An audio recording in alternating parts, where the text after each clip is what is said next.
Let's head straight into our top story this afternoon. Now, last month, a prominent critic of Russian President Vladimir Putin fell ill during a flight. The team of the Russian opposition leader Alexei Navalny alleged that he was poisoned through a cup of tea.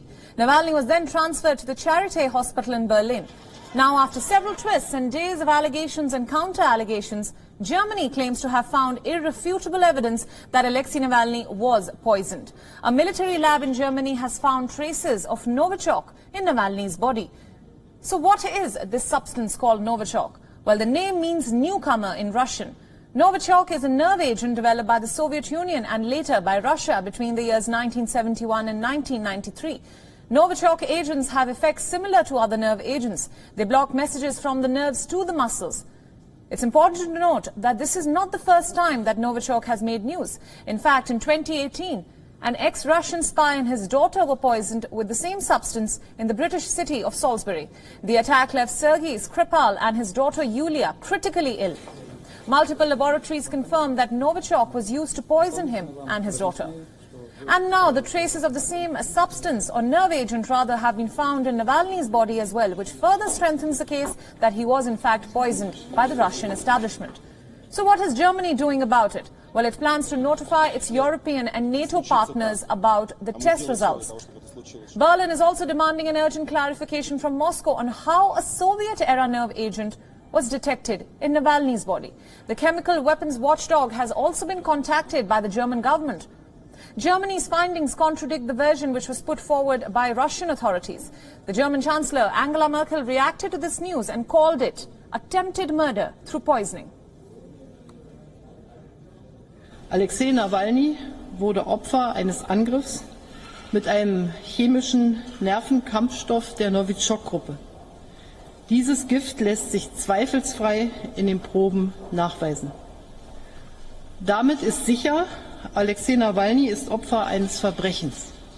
Er sollte zum Schweigen gebracht werden und ich verurteile das auch im Namen der ganzen Bundesregierung auf das Allerschärfste. Es sind bestürzende Informationen über den versuchten Giftmord an einem der führenden Oppositionellen Russlands. Und daher ist es mir wichtig, dazu auch noch einmal vor Ihnen Stellung zu nehmen. Herr Nawalny ist seit dem 22. August hier in Berlin in Behandlung. Aus humanitären Gründen und auf Wunsch seiner Familie haben wir seine Verlegung nach Deutschland ermöglicht. The Kremlin spokesperson has also reacted to the German claim, saying that Berlin did not inform Moscow about its conclusions on Navalny's poisoning case. Now remember, the Siberian hospital where he was being treated had completely ruled out any poisoning allegations. Russia has also refused to open a criminal probe into Navalny's poisoning.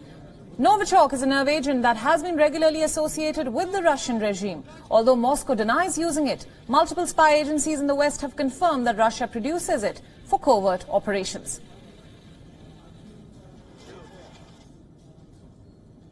Now, for more details on this developing story, Julia Chapman joins us live from Moscow. Thanks so much for joining us, Julia. Now, the German Chancellor has put out some strong statements and has called this case a case of attempted murder. So how has this been perceived in Russia? Tell us more.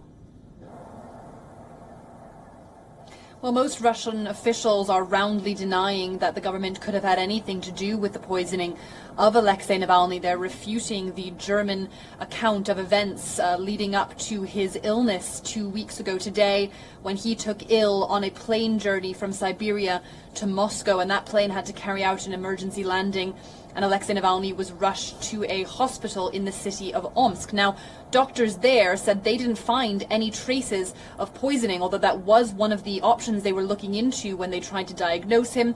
As we know, he was later sent to Berlin after many delays that his team says were deliberate, because they believe that the poison was working its way through his system, and if it took him long enough to get out of the country, it would have been harder to trace. Nevertheless, the German doctors say they believe that they have found traces of Novichok in his system. The Russian government says that it's waiting for the information from the German government to come directly to them. They want to see all of the details before they weigh into this. Right. Tell us a little bit more about this nerve agent called Novichok. We hear that the Soviet-era drug makers, or the developer, has completely rebuffed the charges and said that the nerve agent would have surely killed Navalny. So tell us more about this so-called nerve agent. Yes, one of the developers of Novichok nerve agents told Russian state media that the symptoms that Navalny was exhibiting didn't chime with what would be expected from Novichok. Of course, that's a different version of events to what the Germans are presenting. But Novichok was developed in the Soviet Union in the 1970s and 1980s. It is one of the most powerful chemical compounds in the world.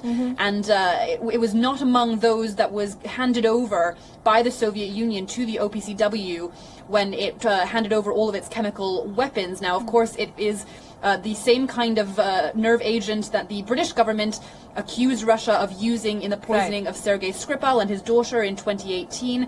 That didn't result in their deaths, but it did result in the death of a local in Salisbury in the UK. But this is a highly potent substance, and critics say there's simply no way that it could have been used without explicit knowledge and even permission from the very top of the Russian government, from the Kremlin. Now, even Western powers have said very clearly that Russia continues to use Novichok in covert operations. So has the Russian regime responded to these allegations? It certainly has. It completely denies any use of Novichok or any other chemical agent in attacks on dissenters here in Russia or elsewhere in the world. Nevertheless, it time and again is accused of carrying out these attacks with these incredibly potent chemicals, which are very dangerous. As we know, in 2018, with the poisoning of Sergei and Yulia Skripal, huge parameters of the city of Salisbury had to be shut down for fear of contamination, and indeed 2 members of the public were contaminated, as well as a number of police officers. So it's a very dangerous substance and very difficult to come by. And so this accusation has been leveled at Russia time and again, particularly with regards to Novichok. This is now the second time that such a high-profile figure has allegedly been targeted with this substance. Right. My final question now. Dissidents and defectors of the Putin regime at times just disappear without any investigation into the matter, and this has happened in the past. Navalny too remains a Putin critic, of course. So can we expect a probe into this alleged poisoning case, or for that matter, for any Western powers to intervene? Well, Kremlin spokesman Dmitry Peskov did say a couple weeks ago that if poisoning turned out to be the cause of his condition, then an investigation would be carried out. But now he's slightly changing his tune. He says that the Russian government needs to hear all of the data, all of the details from his diagnosis before that continues, before that goes ahead.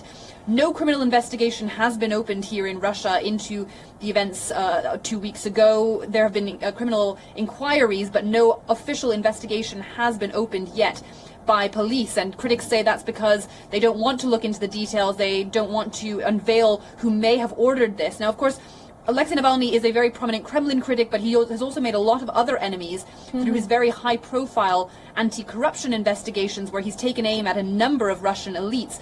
So there are many people who may have wanted to do Navalny harm, but since the German government is now saying Novichok was responsible for his illness, it's difficult to see how this couldn't have happened with at least permission from the Kremlin. Right. Julia, thank you so much for joining us this afternoon and for all your inputs on this developing story.